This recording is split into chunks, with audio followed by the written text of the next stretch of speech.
ఈరోజు ఫలితాలు చూస్తున్నట్టయితే మొత్తం బీఆర్ఎస్ పార్టీ కాంగ్రెస్ పార్టీతో సమానంగా ఈరోజు దాదాపు 40% పైగా మార్కును దాటుతుంది.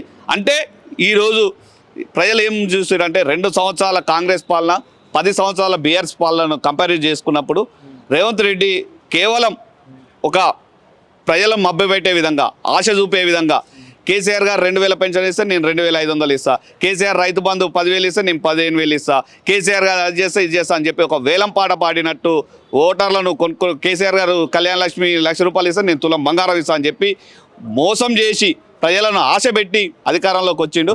అధికారంలోకి వచ్చినప్పటి నుండి ఈ 2 సంవత్సరాల కాలంలో ఒక్క హామీని నెరవేర్చలేదు, ఒక పనిని చేయలేదు, ఒక సంక్షేమ పథకాన్ని అమలు చేయలేదు. కాబట్టి ప్రజలందరూ కూడా దాన్ని గమనించి ఈరోజు కాంగ్రెస్ పార్టీకి ఓటు ద్వారా ఈ మున్సిపల్ ఎన్నికల్లో బుద్ధి చెప్పారని మేము భావిస్తున్నాం. ఎందుకంటే కాంగ్రెస్ పార్టీ చూసాం, పట్టణాలలో చూసినట్టయితే పారిశుద్ధ్యం సరిగా లేదు, శానిటేషన్ సరిగా లేదు, కనీసం మౌలిక వసతులు లేవు, నీళ్లు రావట్లేవు, మంచినీరు అసలు కలుషితం అయిపోతున్నాయి, కనీసం దోమల మందు కొట్టే పరిస్థితి ఈరోజు మున్సిపాలిటీలో లేదు. కేవలం రేవంత్ రెడ్డి తను ఏదైతే కమిషన్లు వస్తాయో ఏదైతే ఆదాయ మార్గాన్ని ఎంచుకున్నాడు తప్పించి ప్రజలకు సంక్షేమ మార్గాన్ని ఇద్దామనే ఒక ఆలోచన అయితే లేదు.